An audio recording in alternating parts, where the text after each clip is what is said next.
માના પરચા અપરંપાર છે. મેલની માની લીલા અદ્ભુત છે. સાયલાની ધરતી માથે માએ પ્રગટ પ્રમાણ આપી દીધા.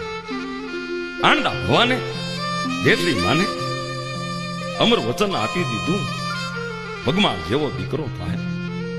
નવખંડ ધરતીમાં એનું નામ અમર રહે. અને જગદંબાએ કીધું કે હું નામ દેતી જાઉં, હું જ્યાં પ્રગટ પ્રમાણ આપી દીધું છે બાપા. એ સાયલાની જગત માથે દાદા ભગલા આણદા દાદાની દેવી માં મેલડી હાજરા હજોર છે. દાદા ધનુની દેવી જે કહેવાય. એ માના મઢડે અખંડ દીવા બળે છે. જગદંબાના ધૂપ ધમધમે છે. જગદંબા મેલડીના પારે હજારો શ્રદ્ધાળુ ભક્તો દર્શને આવે છે. 18 વર્ષ જ્યાં માને શ્રદ્ધાથી નમે છે, માનતા માધા આખડી રાખ.